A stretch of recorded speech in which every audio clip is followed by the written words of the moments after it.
We have two presenters. The first presenter is Professor Ziliak of the University of Kentucky, and the second presenter will be Professor Schneiser of Syracuse. Thank you very much. It's a pleasure to be here today to speak to you about what we know, what we don't know, and what we aren't likely to know anytime soon about the tax effects of individual behavioral responses. So I'm going to give you a brief outline. Tom and I are going to attempt to share duties here, and I'm going to cover sections 0 through 5, and then Tom will cover sections 6 through 10. So we're going to go through a basic conceptual framework to think about how taxes affect labor supply and consumption and saving decisions. I'll talk a little bit about what parameters we want to know and what we don't necessarily need to know. We'll talk about some specific details. And then I'll survey aspects of male labor supply and female labor supply. And then Tom will talk about the consumption saving effects, the elasticity of taxable income, some welfare implications, and conclude with some discussion of the optimal income tax. So we begin with a quote, which was written by Martin Feldstein in a Wall Street Journal editorial back in 1993. And the quote is, "The Clinton revenue estimates are based on the fallacy that taxpayers will not change their behavior in response to a 37% jump in the marginal tax rates." And if you recall, that was written in response to the Clinton proposal to raise the marginal tax rates on upper income Americans as part of OBRA 93. And the administration was taking their revenue forecasts with little or no behavioral response. And Feldstein argued that, in fact, there would be a behavioral response, and that, in fact, revenues might not rise nearly as much as what the administration was forecasting, and, in fact, they could fall in certain scenarios with a very large behavioral response. Now, in spite of or because of the Clinton revenue or tax increase in '93, tax revenues grew exponentially during the late 1990s, which raises some challenges to those of us in this room to try to understand the behavioral effects of income taxes on decisions like to consume, to work, to save, to the types and the timing of compensation. That's a taxable income effect, along with some of the welfare implications of progressive taxation. So we'll begin with a brief summary of what we know and don't know so well. We would like to argue that it's reasonably well known what the effects of taxation are on hours of work. This is what we call the intensive margin. And as well, we know pretty well now the effect of taxes on taxable income. And from both of these, we can draw some welfare implications from this research. What's knowable but not so well known is the overall saving effects of personal income taxation. And Tom will talk about this in more detail, but the big literature of the 1970s, which was on the interest elasticity of saving, largely came to a screeching halt with Hall's model on intertemporal consumption. And so since that time, there's been a lot more work on consumption growth and not so much trying to figure out the effects on saving levels. And there are real challenges in a life cycle model to pull out implications on the levels of saving. We also don't know very well the impact of taxes on labor force participation. I'll talk a little bit about that in the context of female labor supply. There's very little known about male labor supply on the decision to work versus not working. Most of it's on hours of work.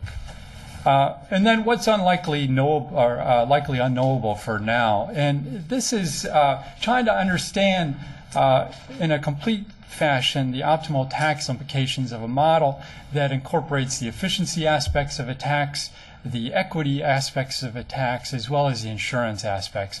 Most research focuses either on the efficiency alone or the efficiency equity trade-off, and very little builds in the extra margin of insurance effects. And Tom will elaborate on each of these later on with the conclusion.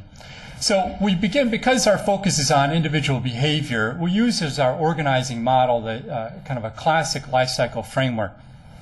In the life cycle model, of the individual can be broken down very nicely in what's known as a two-stage budgeting framework that can trace its intellectual roots to work by Gorman back in the 1950s. And so the stage one is that an individual wants to allocate wealth across periods to equalize the present discounted value of uncertain marginal utility. So that's the big picture, right? Stage one. We want to look forward, make predictions about our future path of wages, tax policy, prices, interest rates, and try to equalize that present discounted value of marginal utility. Given that big picture, stage one, we're going to try to optimize within a given period our utility based on our current period budget constraint. And we're going to choose our consumption and labor supply to try to maximize that current period utility. This is a method that's been employed by McCurdy, Blundell et al., as well as Tom and I in a couple of papers. So from this model, it allows you to see fairly transparently what parameters we want to know in the individual behavior. One is what we refer to as within period preferences, and the second is intertemporal preferences. The within period preference parameters include standard Marshallian elasticity. So this would be like the uncompensated wage elasticity of labor supply. We can also derive Hicksian elasticities, which would be the compensated elasticity of labor supply. And this is a particularly important parameter in mapping into deadweight loss calculations. We can also derive expenditure elasticities from this framework.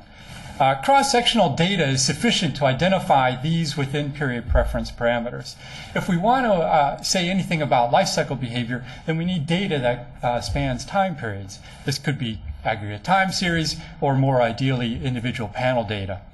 And from that, we can derive what's known as the marginal utility of wealth constant, Frisch specific elasticity.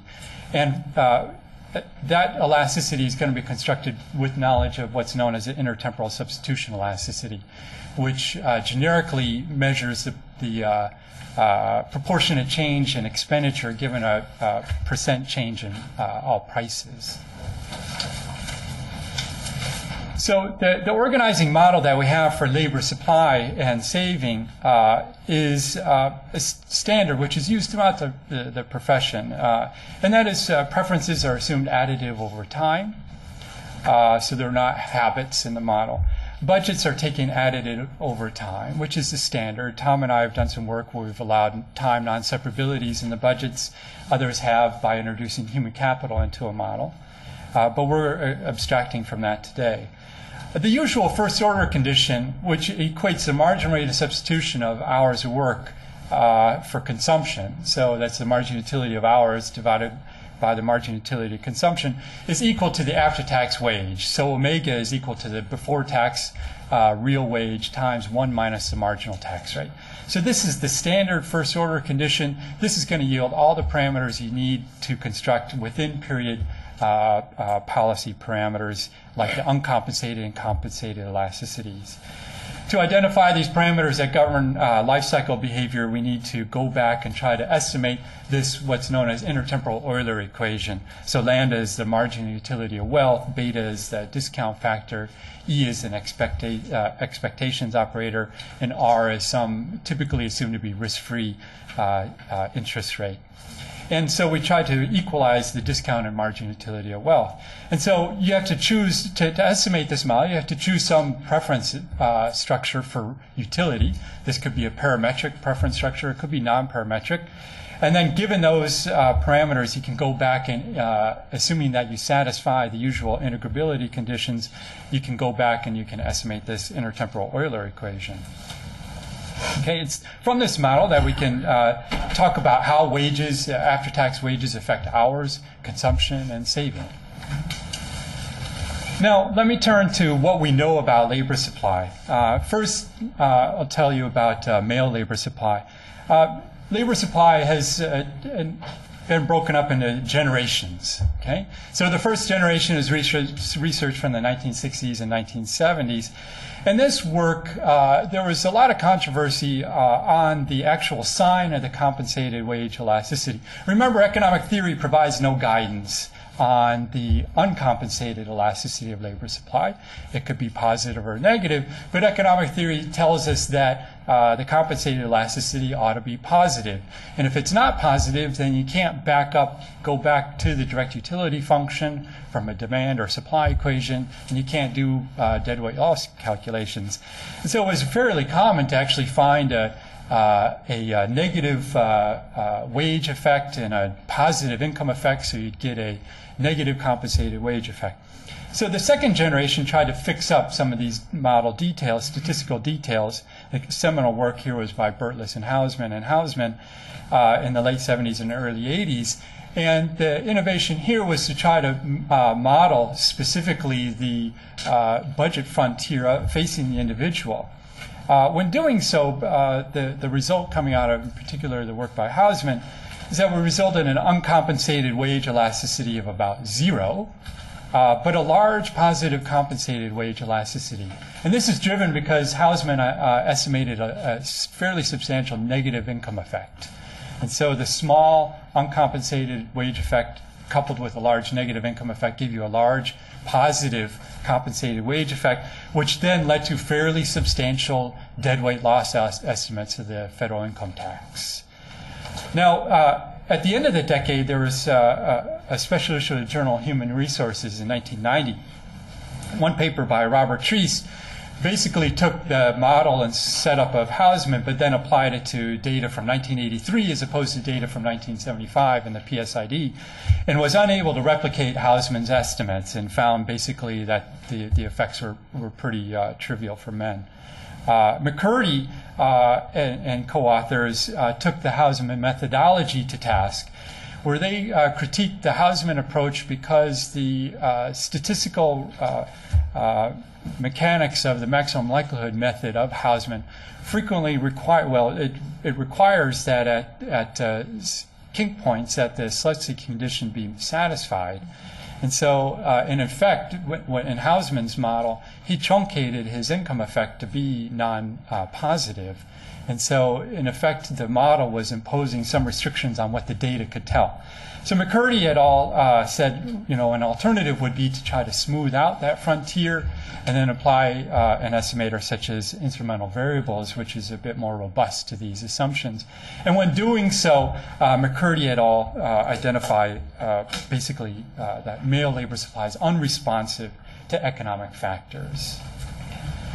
So with a bit of chutzpah, I'll refer to this new research that's been coming out in the last half decade or so as perhaps the third generation of research on male labor supply. This involves research that allows more flexible preferences. So Tom and I, for example, in our Journal Labor Economics paper, allow for a direct translog utility function. Most of the research has imposed linear labor supply, by the way. Tom with Andrew Grodner has looked at social interactions. There's a possibility of allowing more flexible budget constraints. So Tom and I in earlier work allowed for non-separabilities in budgets. Soren Blomqvist with Whitney Newey has been working on more flexible non-parametric estimators of male labor supply. And when doing so, it appears as though the labor supply responses to after-tax rates are larger than what the kind of dismal results that came out of Treese and McCurdy. Okay. Tom and I actually estimated a compensated wage elasticity at the means for men of about 0.33, and this life cycle frisk-specific substitution elasticity of about 0.5. And so we conclude that this new research is suggesting that the labor supply disincentive effects of income taxes are perhaps larger than previously thought. Now turning to women, again, the research tends to be broken up into generations. And the first generation of research on female labor supply was plagued from, again, statistical biases. In this case, it was from ignoring the fact that the decision to work could be endogenously related to the economic factors offered by the market. And so these studies ignored the fact that there was large groups of married women and single women who didn't work, and that could be endogenously related to the tax policy that was in place at the time. And so the second generation tried to ameliorate that and took seriously this issue of non-random selection. And so in the static model, you have the same research by Jerry Hausman, where he did the male labor supply. He also looked at female labor supply. And in the life cycle case was researched by Jim Heckman and Tom McCurdy. And also Heckman did some work in the earlier 70s as well on this topic, which should not be overlooked, and we talk about in the paper.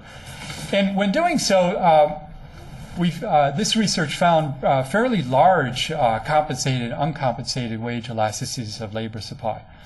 Much of this research yields elasticities that are mixtures. They're mixtures in the following sense, that they use a Tobit or a Tobit-like specification where you're estimating at the same time the effect of the wage at the participation margin, the in and out, as well as the hours worked margin. And so this elasticity was much larger than the earlier generation because it combines these two margins. The problem with the Tobit type specification is that it forces this proportionality relationship between the participation and the hours worked. And Tom Raz, in kind of a sweeping critique of married women's labor supplies, the Econometrica piece back in 1987, critiqued the statistical assumptions both in the first and second generation research. And the conclusion of his is that taxes don't matter for married women's labor supply. Now, the big critique that Mraz had with the second generation was this imposing the proportionality. So he preferred a more flexible approach where you estimate the participation decision separate from the hours of work decision. But the important thing for welfare is that we need both, okay? We need to understand the welfare effects of tax policy. We need estimates from both the extensive and the intensive margin.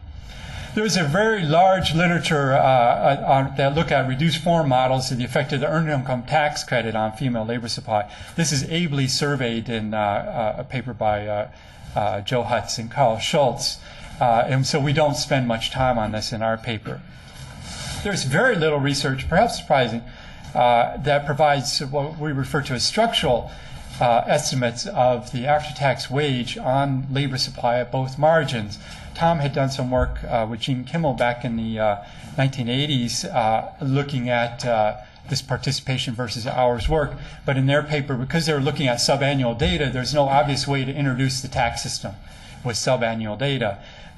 So I have a current working paper. Brad Heim at Duke, who's now at Office of Tax Analysis in DC, also has some current research. So this is based on work that's new.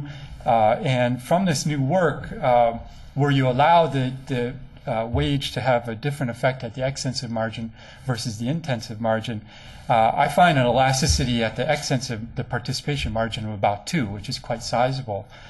This is for single mothers, by the way, and a compensated hours worked elasticity of about 0.15. Now, it turns out that the relationship between the extensive and the intensive margin matters a lot, with the very nice paper by Manuel, who's one of our discussants in the QJE, because the relationship between these participation hours work margins have implications for the design of optimal tax and transfer programs.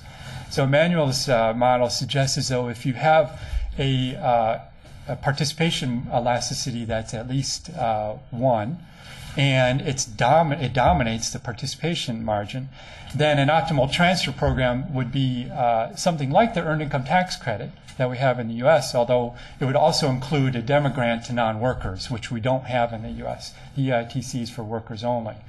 So based on the current newest estimates from my own work, it's more consistent with work that Emmanuel suggests that an optimal program might be something like an EITC with a demograph for non-workers. But there's lots of work to be done, so now Tom will continue on with the second half. Thanks for having me here. It gets me also out of being chair at Syracuse for a little while, as long as I turn off my telephone and don't turn on the computer. Most of the research on consumption and taxation examines how distortionary income taxes affect things like consumption smoothing. And usually there is separability, strong separability imposed ex ante where consumption and labor supply are separated. And the relevant papers start with Auerbach. And there's also a giant literature on the effects of real interest or after-tax interest rate changes on specific components of savings, such as IRAs, that include behavioral models. Most of those put me to sleep, and even though I have colleagues that work on them, because they fight over lots of small details and never find anything that either is large or robust. If they find things that are large, they're not robust. If they find things that are small, a famous economist once told me if you have to look really hard to find something, it can't be very important. But maybe he's not all that famous because I can't find him either. And as Jim had pointed out, the research that used aggregate data on consumption and saving, excess sensitivity, for example, came to a grinding halt with respect to interest rate effects after Hall's piece on intertemporal consumption. So that ended that.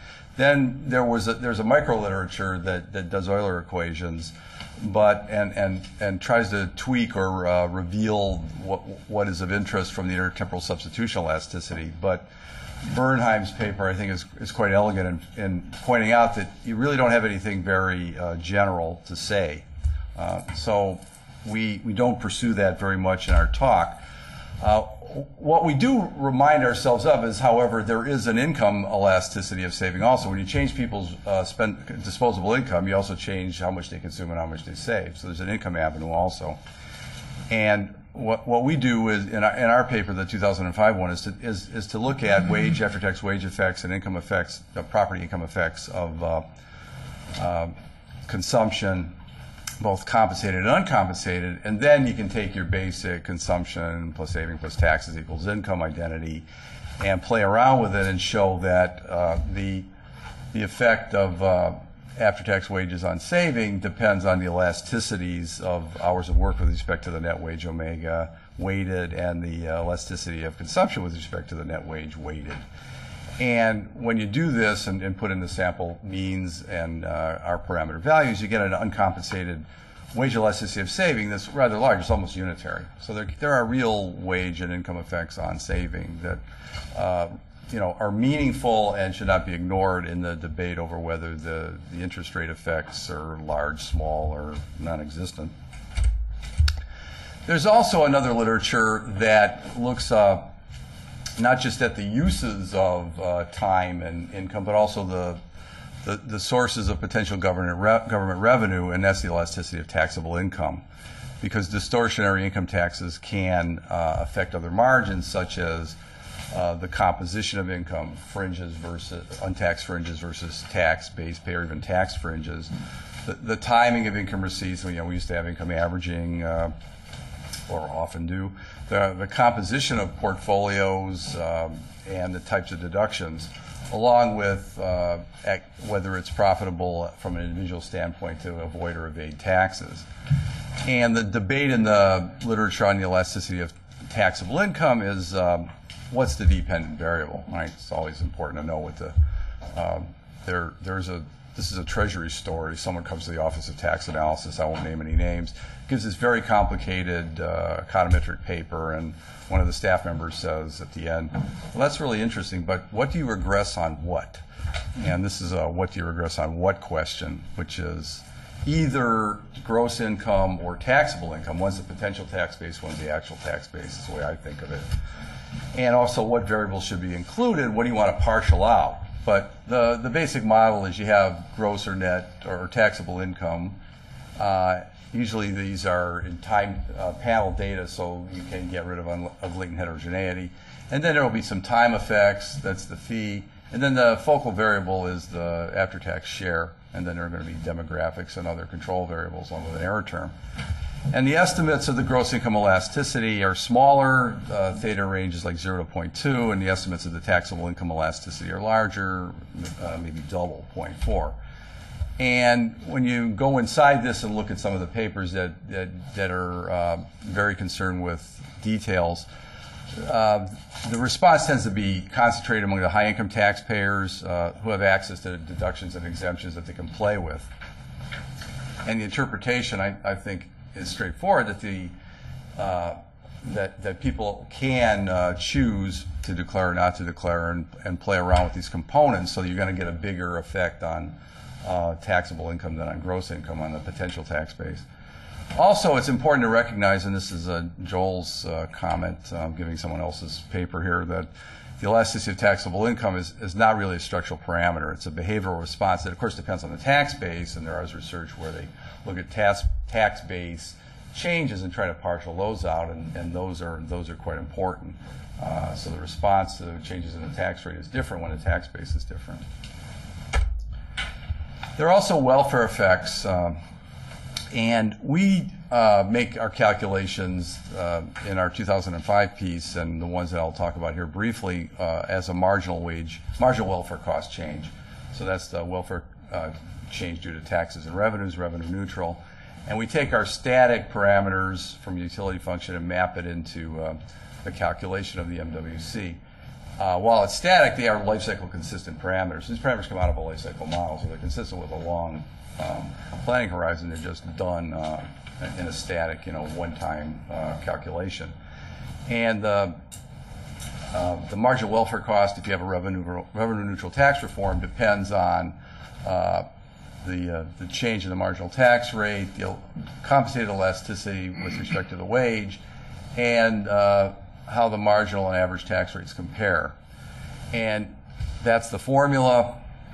There are papers by Rosen, Warren, and Snow. And so we set tau equal to about 0.33. That's the men's sample average marginal tax rate. We do it in 1 percentage point increments, so delta tau is 0.1. How am I getting this thing? We take the sample mean marginal to average tax rate, which again is about 1.32 is the ratio. That ratio would be 1 for a flat tax. Marginal average are the same. And we do the calculation for 3 different compensated wage elasticities of labor supply. The one in the middle is our preferred estimate. And the small one is when you use food consumption, and because you have a very small change in consumption with response to economic changes, food is fairly not variable. And then the larger one is when you impose separability, when you create a kind of specification error by making labor supply and consumption independent. What we calculate is a marginal effect, marginal welfare cost. It's about 15 to 20%. That's our best estimate, which tells you there is a lot of room for welfare improving revenue neutral tax reforms. But the estimate, as I just said, or intimated, is sensitive, that it shrinks by 75% if food consumption is your measure of consumption. And many people have used the PSID, have just used food consumption because it's easy to get. On the other hand, the estimate doubles if you impose separability improperly, econometrically, between consumption and hours of work. In our other paper in the JP, we also show that tau can be intertemporally linked, and that can be important. You can have a budget constraint that you take account of the fact that saving today changes what you pay taxes on in the future, and therefore your tax rate. It's probably, in my view, and hopefully Jim's, arguably the logical endpoint of the research to worry about optimal income tax issues. I mean, that kind of puts it all together in one final metric, one blaze of glory. And the classical issue is the efficiency equity trade-off. And in my mind, the breakthrough paper is Emmanuel's 2002 QJE piece because it's so clear and succinct and deals with both the participation and the hours of work margins. I was reminded that the original Merrill's piece had 254 equations in it, whereas Emmanuel's gets to the bottom line in somewhere between 6 and 8 equations. So using his notation, the graduation factor here, the change in taxes as you move from one cell to another, and C is net income, so that's after-tax income, depends on negatively on the intensive elasticity, the extensive elasticity, the welfare weights that are above the group, right, the ones that are higher up in the income stream, and then also how far away you are from the base of people that have nothing, the unemployed, if you will, or the disemployed. And what the formula, of course, implies when you simulate out is that the flat tax is suboptimal, the best is an EITC with a modest guarantee that then has negative, finally positive tax rates. If you find a participal elasticity that's greater than 1, and it dominates the intensive elasticity, which is reasonable. And more recent research also considers the implicit insurance that is in any income-based taxation, because less variable consumption and leisure is desirable from the individual standpoint. And private markets may not allow you to insure enough against this. You might have business cycle related fluctuations that you can't insure against privately in credit markets or formal insurance. And it's important to recognize, as I just said, that any income-based taxation smooths disposable income and consumption. So a flat tax does it also. It's just not as smoothing of disposable income and consumption as is progressive taxation when the rate goes up with the base. And one of the things we do in our AER paper and a Journal of Risk and Uncertainty piece is to calculate the value of the pre-IRTA to the individual if they were to switch to no insurance lump sum. And they'd be willing to pay 2.5% of their consumption not to have that happen. When you make a calculation in the aggregate, the consumption insurance is about equal to private health and automobile insurance in the U.S. Now, it's also true that less leisure variability is preferred, and Anderson and Dognowski do the calculation that shows that a progressive tax is also desirable, although not to the point where you take away any fluctuation in net wage. So if the wage is higher in period 2, the tax rate should be higher in period 2, according to this formula, to actually create a net gain from having a higher wage rate, although you equalize ratios. So what's knowable, known, unknowable for now? Reasonably well known is, as Jim has highlighted, the basic intensive labor supply elasticities we think are reasonably well known, as is the basic extensive marginal elasticities that are much larger. Right? So we think we know that pretty well and have a pretty good knowledge of the elasticity of taxable income, basically. These are from like static models with the nice covariates and maybe panel data and heterogeneity taken out. Something we could know better, but don't know as well as we know now, would like to know, life cycle or the social interactions effects on labor supply. Labor supply elasticities could be as large as a factor of 2 if you consider life cycle or social interactions effects. We'd also like to have a better knowledge, and probably can, of tax effects on participation, as well as effects on aggregate consumption and saving. The saving income elasticity might be unitary. And then finally, what's probably not knowable soon is the interest elasticity of saving, as well as anything about a comprehensive optimal tax. We have all 3 margins: efficiency, equity, and insurance involved. Although it's maybe possible, if you did a little theoretical work, to worry about which are recursive or what you can know in isolation of the other and not mess it up. Thank you. Thank you.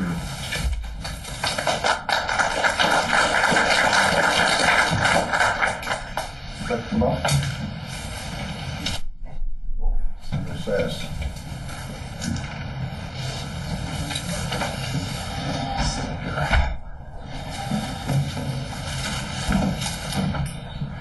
Thanks.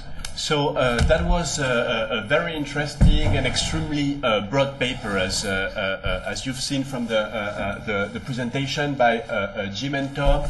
They are covering a very extensive ground. So in my comments, I want to say a few generalities, on the issue of the tax-induced individual behavioral responses, and then focus on a specific topic, perhaps the one that I know best, which is the elasticity of taxable income. So, as we all know, controversial debate about the size of the behavioral responses to income taxation. This is a critical parameter to assess the efficiency costs of taxation, and hence to design better tax systems. So if I look at the US experience with the income tax, perhaps the most, in the last 40 years, the most salient fact has been the incredible decrease in top marginal federal income tax rates, from a top federal marginal tax rate of 91% up to 1963, and today we are down to 35%. At the same time, the US has experienced a surge in top incomes relative to the average. So the key question here, is this due to supply side effects of tax cuts, that have those tax cuts to some extent financed themselves, as Marty Feldstein pointed out in criticizing the Clinton tax increase. So about the comprehensive survey, so the way to get at those, there are essentially two routes to get at those behavioral responses. So one is derived from the classic labor supply empirical work that has developed structural models of labor supply, more and more complex, and recent work, by Jim and Tom is encompassing both the labor supply and the savings decision. So the pros of that approach is that you have a fully consistent model where everything is well defined, and that is the ideal tool to make tax reform predictions, compute efficiency costs, etc., in a fully consistent way.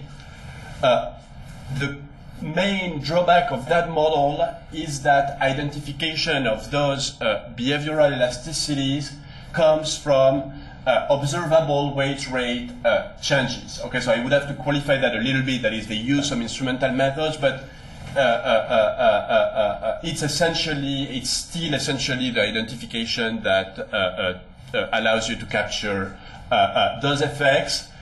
And there is a concern that those changes in wage rates are highly correlated with your taste for work, and therefore might miss some piece of the behavioral response. So that's why the second type of literature elasticity of taxable income starts from the tax that there are tax changes that happen. Presumably those happen, at one time, and you can use those as an exogenous change in the net return to work, and see what happens to reported income. So that's the advantage. The disadvantage is that you have to be careful. That is, many of those studies haven't really used or have used very simplistic underlying model, and you have actually to go deeper in the understanding of the effects you're capturing if you want to do correct welfare predictions. Otherwise, as I'll explain to you, you can end up with pretty misleading results. So now that I've said that, let me tell you a little bit more about the elasticity of taxable income, and the simplest way to look at that is through simple charts in the US case. So what I will do, I will start by looking at high incomes, let's say the top 1% income earners in the United States. So they are a small group, no doubt, only 1%, but they account for about 1/3 of all federal taxes, okay? So it's still a very large chunk of taxes paid, so it's important to know the behavioral responses in that group. Okay, so here in this chart, so it's a double axis chart. So on the left axis, in white, you have the marginal tax rate on average that the top 1% tax units have faced from 1960 to 2004. So you have the story, that I described to you, that you start with pretty high tax rates from 50% and over 50%, a big decline during the two Reagan administrations that drove you, below 30% by the late 1980s, and then the Clinton, the Bush senior, and then the Clinton tax increase, and then recently the Bush tax cut. Okay, so in parallel to that drop in marginal tax rate, on the right axis, you have how the top 1% income earners have done relative to the average. That is, what share of total income do they capture? And you see that it's the mirror image overall. That is, they start from accounting for about 8% of total income, and by the end of the period, they have doubled, to about 16%. So that way of looking at things actually was really started by an old paper now more than 10 years ago by Jim Potterba and Dan Finberg. And after all those years, of doing more and more sophisticated econometrically tax studies, I think this is still the most useful to understand really what has happened. So broad picture, what I told you now is the relationship causal. So to see whether the relationship is causal, you want to look at episodes, right? When you have a sharp decline, do you see a reaction, you know, of those top incomes? And really what is really striking on this picture is what happens from 86 to 88, which is the big jump down in marginal tax rates, and exactly during the same years, the big jump up of top income. So that was something that was first pointed out, you know, by Jim Potterba and Dan Finberg, and then Maury Feldstein made a very famous paper using this episode as a so-called natural experiment, and indeed found a very large response, and you can see it. On this graph. Now, so that's the striking and very salient episode. Now, there are things that don't look consistent with the tax story, and that's going back to the point that Marty Feldstein was making. So look now at the Clinton tax increase from 92 to 93.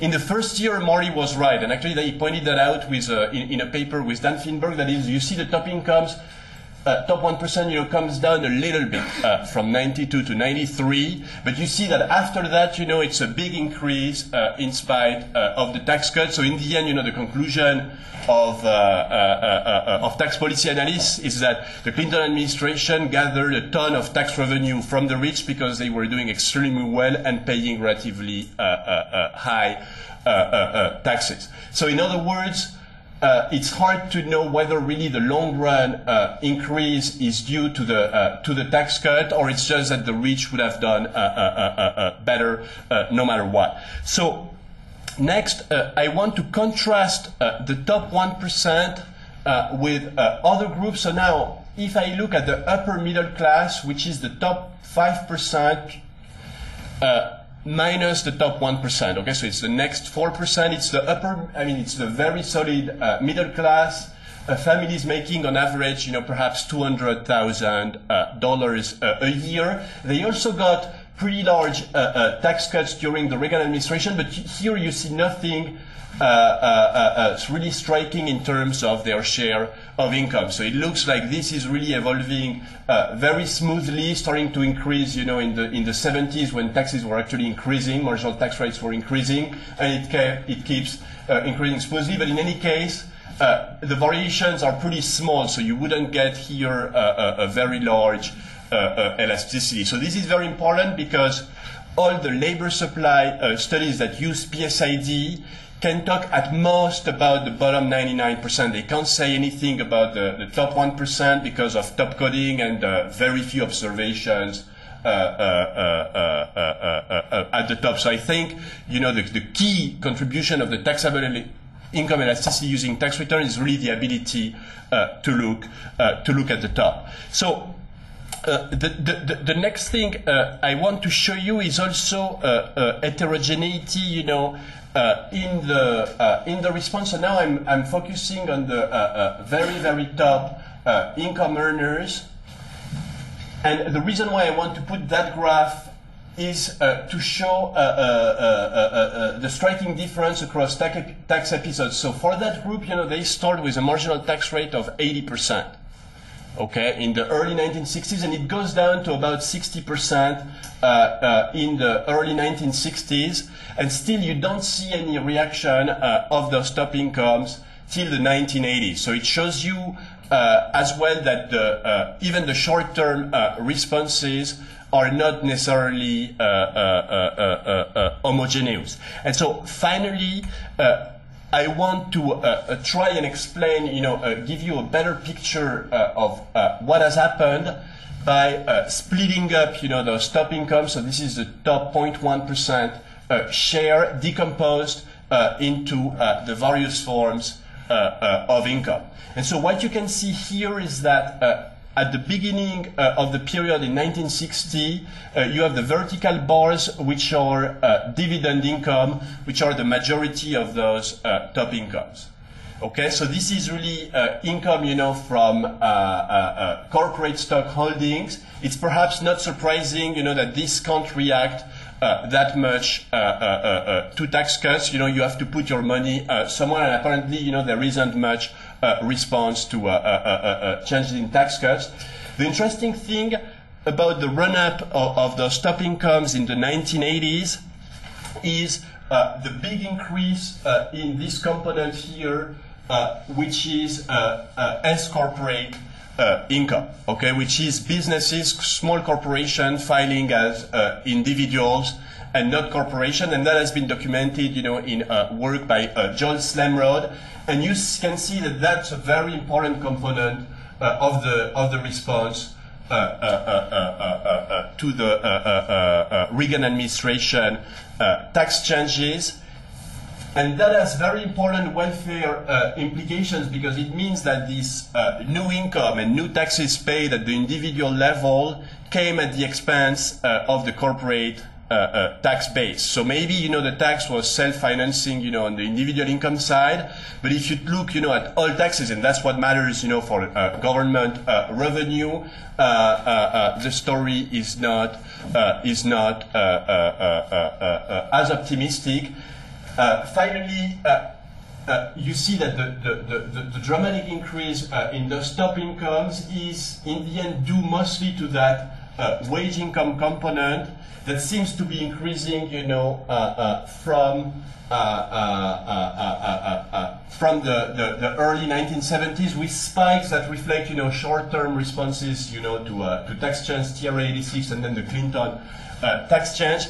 But in the end, it's really virtually impossible to know whether this dramatic increase in the wage income component is really driven by taxation, and that's really the long-run response we would want to know. So I would seriously qualify the conclusion that we know what are the taxable income elasticities. There is heterogeneity in the responses across periods. The institutional framework, that is the S-corp option versus the C-corp, is critical, to understanding the nature of the behavioral response, and therefore hard to know whether long-run gains at the top are caused by marginal tax rate reduction. So let me finish up with one slide. So how to solve, that is, what could we do, to learn more about those issues? Essentially, we would need large, salient and sustained changes in tax rates affecting differently comparable groups, and that's very hard to get, because essentially a tax change would affect the rich and not the middle class, but those two groups evolve very differently. So in the US, you can't really use such a chance. That's why bringing in international evidence on this issue is particularly useful, to see whether other countries, which some of them have experienced large changes in marginal tax rates at the top, what happens to top incomes in those countries. And what you see is really a mixed a set of results. That is, the UK, the Thatcher tax rate cut produced the same effect as in the US. That is, they were associated with large gains at the top. Japan is a counterexample, where top marginal tax rates also decline, but top income shares haven't changed. Canada is a case where top marginal tax rates declined pretty modestly, but top income shares surged. So I think we really need to bring in a broader set of tax experiments to cast light on those questions. Thank you very much. Thank you. The next discussant is Robin Sickles of Vice University.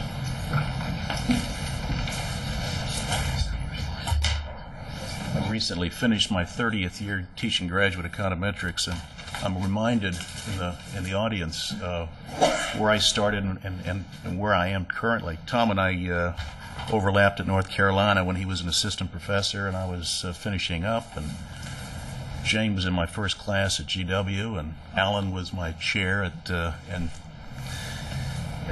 Penn, and I taught John his graduate econometrics, and I've got a student up there, Tim Gunning, who's working with, in fact, John and George on their tax policy that I trained. So it's sort of an interesting audience.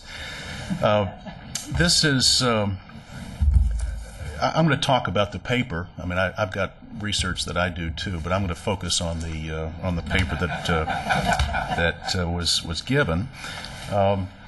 It's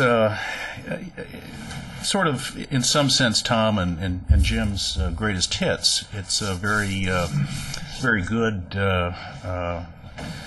overview of the empirical work, and provides, I think, a very nice.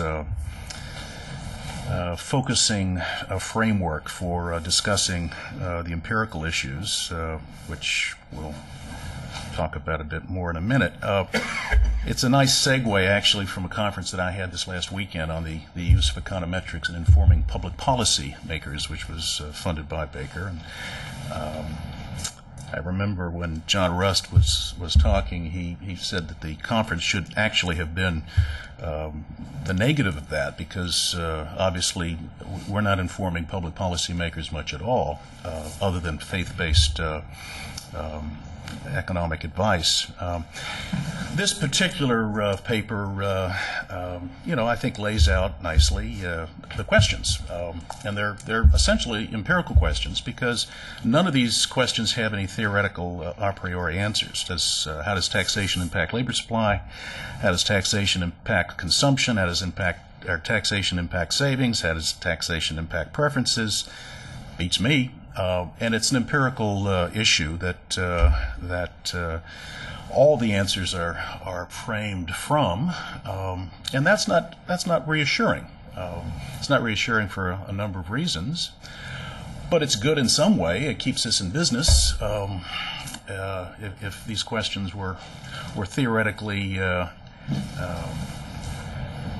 answerable, then clearly a lot of the empirical research would be important in terms of finding magnitude, but certainly not in terms of finding direction. And as the empirical research continues, obviously it provides the talking heads with different positions, which can be framed and supported with presumably somebody's empirical work. So I guess at the end of the day, what is optimal tax policy really is in our hands. It's in the eye of not the beholder, but the econometrician. And I say econometrician, I don't mean by that simply somebody who's interested in the theoretical niceties of asymptotic theory, but somebody who's a practitioner and a user and an understander of the limitations that econometrics and empirical measurement has in our science. This paper addresses taxation's impacts in terms of individual household decision-making under uncertainty. That's an obvious life cycle context that certainly Larry has provided the profession with, many others here have, in terms of practical programming algorithms as well as theoretical issues. Bottom line goal of the paper is to provide a clear picture of what professional economists have discovered about how tax policies impact economic well-being. They point out that savings effects of personal income taxes is poorly understood, that there appears to be an empirical consensus on the effects of personal incomes on labor supply and the tax base, but there does not appear to be an empirical consensus on the design of a comprehensive personal income tax that addresses the issues that are certainly the most important to us: efficiency costs of tax collection, social equity of net income, and consumption smoothing.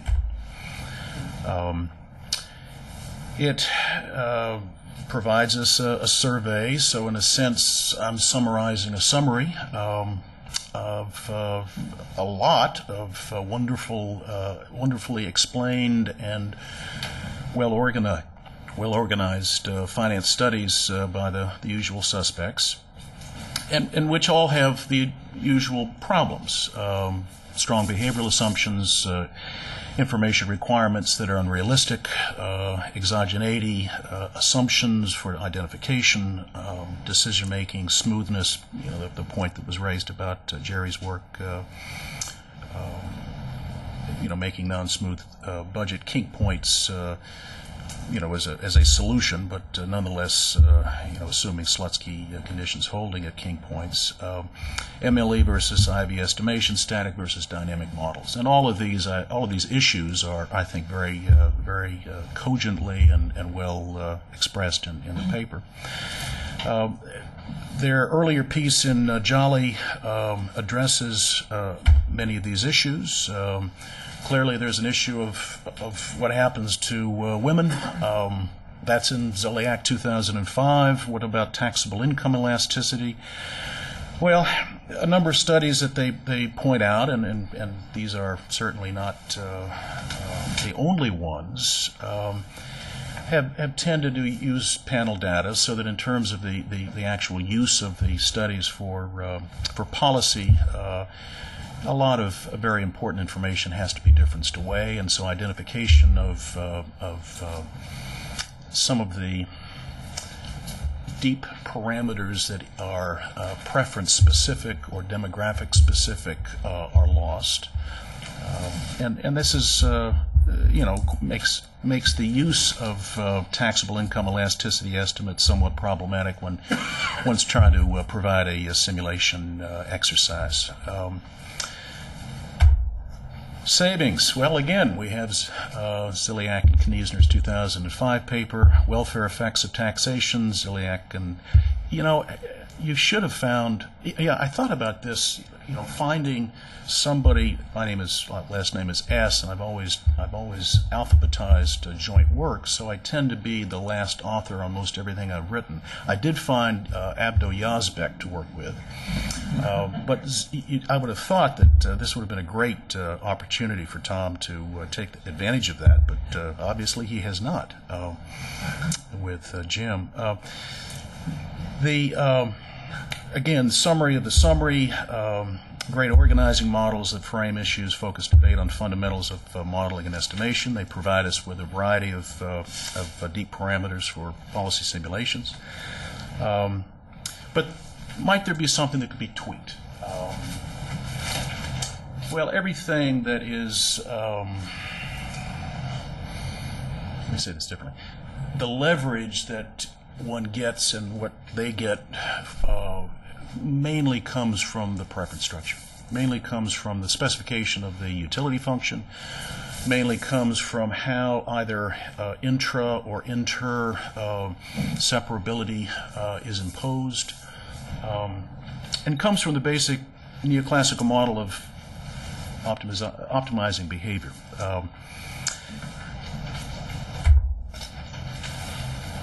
Is that necessarily an accurate representation of how individuals behave? There are certainly extensive experiments from cognitive psychology. Tversky, Kahneman clearly have run with that contradict the neoclassical model of rational choice. In Dan's 2005 Frisch lecture at the World Congress, he pointed out a variety of findings, all of which I think speak to the issue of preferences, which themselves speak to the issue of whether these numbers that are being generated in terms of compensated, uncompensated wage effects, what have you, really stand the test of an empirical or an econometric oversight. Preferences are malleable, context dependent. Memory perceptions are often biased and statistically flawed. Decision tasks are often neglected or misunderstood. There's a substantial endowment effect. Consumers' aversion to trading from any given status quo. Obviously, tax changes represents a change from the status quo. It's a prime example of anomalies that challenge neoclassical economic models. There are findings that loss aversion is asymmetric. Clearly, that is important when you're talking about trade-offs that impact income distributions. There are a variety of methods that could be brought to bear that I don't think I'll get into because you'll nod off, but at least some of you might. But there are ways of simulating these behaviors of individuals that are based on experimental evidence. variety of Markov chain Monte Carlo methods can be used to simulate the average agent behaviors, basically utilizing massive simulation. And I think that to the extent that preference structures are as important as they are in these exercises, much more attention needs to be devoted to that module, if you will, of the literature, and to some extent that module of their survey. I know that Larry, in his series of articles with, was it Burroughs? Scott Burroughs, yeah. Yeah, which comes out in the the Chronicle, Houston Chronicle. I think the last one spoke to the need of economists to be like accountants in some sense, certainly in terms of the consumption smoothing issues. For us to be able to speak to policymakers with some sense that we know what we're talking about, and I think public finance economists, certainly anyone involved in utilizing preference structures and using them for policy needs to confront these particular issues, and I think that might be a direction of research, and certainly something that might add to the appeal of this paper by Jim and by Tom. Okay. Thank you.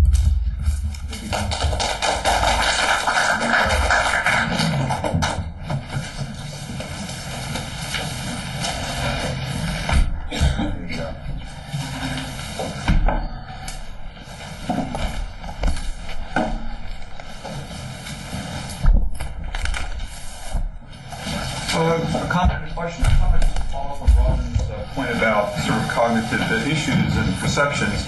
Just would mention a recent article in the National Tax Journal by Joel Slemrod talking about regressive tax structures and how people seem to be generally clueless as to what's going on in terms of the issues that actually are right in front of them, get alone 10 years into the future. The question, though, is about the data, sort of a nuts and bolts question. And when you estimate these sorts of models, how close is the data that you're forced to use as applied econometricians in terms of wages, and how closely does that correspond to true after-tax compensation in the broadest possible sense, reflecting health care, pension benefits, and all the things that are truly in a broad measure of compensation? Because the reason, obviously, that those price data are so fundamental to the parameters of reporting. Yeah, let me go after both of your points, because I think the first one shouldn't be fluffed up either. But let me do it in reverse order. Most data sets that you end up using are silent on fringes, but it's generally believed that because they covary positively with the wage level. In fact, when you try to do trade-off, you try to do hedonics of fringes trading off the wages, you can never do it because there ends up being something like a fixed proportion, close enough that they're carried along. But yeah, certainly there is a belief, and I certainly teach in labor economics, that when you change the tax rate on the base and leave the untaxed fringes out there, you're going to want to move into untaxed fringes just to avoid taxes. Going back to your first point, I'm in a place where the dean is a social where the chancellor is a social psychologist who actually hired Kahneman at Princeton to chair the psychology department. And so we got this big push to think outside the box and think outside the building even, right? So they want joint work that isn't with political scientists or sociologists. They want it with psychologists or somebody that's not in your building.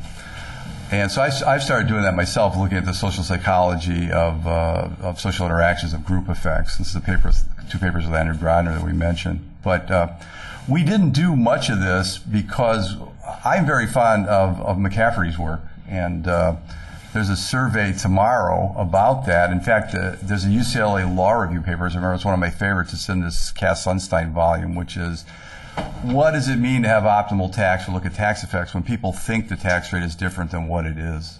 And so, I think this is very important. We left it because there's a whole session on this issue. The issue of labor supply has always been a very difficult and perplexing one. Over time, real wages, most places have grown in a long trend. But so many other things have happened. Social attitudes have changed. how technology has changed and things like that. So how can we disconnect those things? And cross-section wise, quite obviously, we're not trying to measure the labor supply effect as one moves from being the sweeper in the hospital to being the nurse to being the medical doctor, which is what a standard cross-section covering large spans of income will tell you.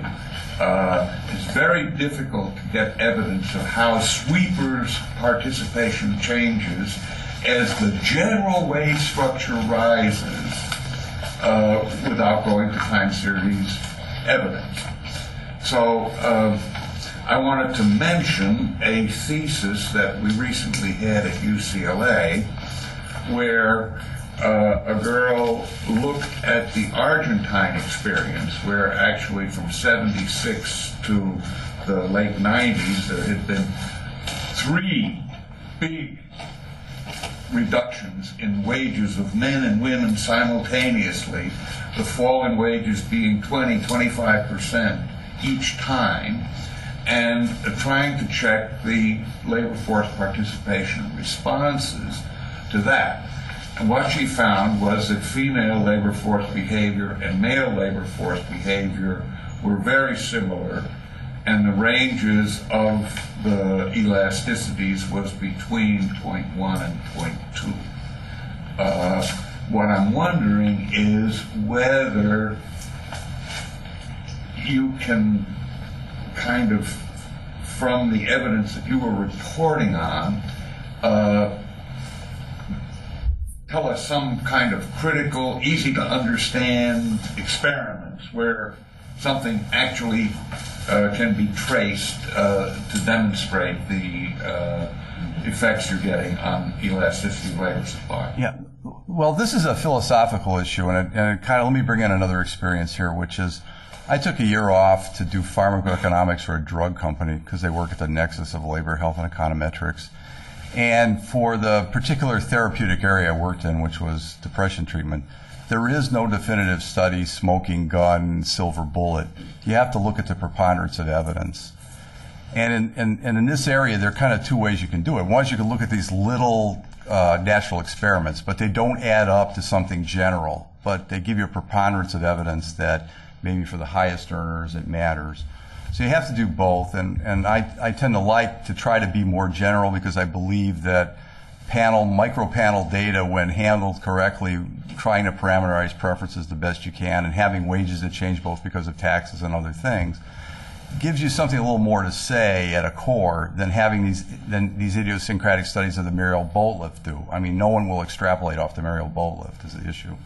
I'd like to add also, the preponderance of evidence, I think now in the U.S. is that at the hours of work margin, men and women are very similar, right? That was the conclusion of Mraz's paper in '87, that once you tear these statistical models apart, that married women look like married men.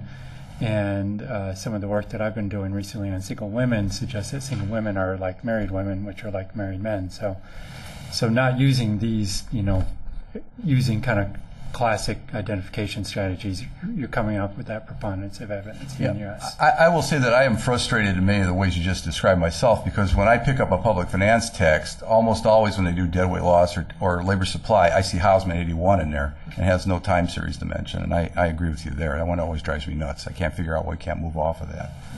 Jane Gravel? Well, I just want to make one observation and then ask a question. The observation is there's an advantage of being old, I think. So I read in the ER paper that Martin Feldstein produced before his paper got published. And in that paper, he actually estimates separately the effect on wages, and he finds no effect. There's little spikes in your graph, which is transitory shifts, but all this response that he found was probably due to some sort of tax avoidance, because you can't change capital, and in the short run you can't change labor. And if you don't change labor, that's all you've got left is Joel Summerall's world there of playing games with taxes. The other thing that kind of bothers me, because I'm very interested in this labor supply issue because of the effects on dynamic scoring issues and things like that. And one of the things that kind of bothers me is that you had, as Professor Herbert said, had this rise in wages over time, but you don't have this sort of smooth participation response. You have jumps in the participation response, which is the big response part of this. And the other thing is there's sort of limits. So if you found women's participation elasticities are 2, and then you have a big tax change, I mean, you can't participate more than 100%. And so it worries me to look at elasticities that were done at a time when participation rates were low, and then try to apply them to any kind of analysis today. So I'd be just interested in what you have. Yeah, sure. The estimate of 2 uses data through 2001 and starts in 1979. So it's also important real wages for men and women for most of the distribution were actually flat over the last 3 decades, right? And so for low-skilled workers in particular, it wasn't until the late 1990s that they started to have real wage gains. So it's important to remember that, before tax wages have been pretty stagnant for a good chunk of the income distribution. And so the after-tax wages become important because the variation is coming through changes in tax law policy, right? And Tom and I's work have used panel study of income dynamics that span the 80s and most of the 90s. So we're capturing a lot of the time series variation in policy to help identify the parameters. And so it's not cross-sectional in that sense. Also, the big action for women is in single relatively low income, and these come out of implicit tax rates in things like EITC or traditional welfare TANF. They're not coming out of the 1040 that we think of. You have control for the welfare reform, I presume. Yeah. Sure. I mean, sure. That's right. Joel Slemrod and then Jim Paterba. 2 questions about further information. First is the reasons to think that the response of labor supply would be different to the 2 components of the after-tax wage, the W part and the 1 minus T part, because the technology of response is different. Has there been any work recently trying to get at that? And second, the self-employed are an interesting group. They might be more flexible in all dimensions of response than employees. My understanding is there's been a lot less work in labor economics on them because you can't measure the W part. But you can measure the 1 minus T part. What do we know about the difference between self-employed and employee response? Yeah, I was thinking of your first point while Emmanuel was talking myself, because I'm thinking, well, labor supply, what we typically do is we regress hours on W times 1 minus TAW. And in the tax-based work, they regress WH plus non-labor income, if there is any, on 1 minus TAW. And in fact, the optimal regression, of course, is, Harvey Rosen has this paper in Econometrica, where you regress H on W comma 1 minus TAW. Then, of course, now you got to think about whether there's any revenue effects from, our taxes thrown in the ocean or they, in fact, used to buy public goods. One of my students, Karen Smith, has a paper on this issue in the Journal of Public Economics, but I don't know anything recently, but I was thinking about that myself. And you're right, the labor supply, the self-employed is an issue that's econometrically more complex because you can't separate the returns on capital from the returns on labor very well. But you are right, you could certainly do a tax base effect on 1 minus TAW. I don't know of anything. In fact, most people in the labor supply literature remove self-employed from the data because it's hard to define a wage. That's certainly an unexplored area. Jim? I want to second the enthusiasm for the intertemporal models as opposed to the static models, say, of labor supply. Raise 2 issues related to that.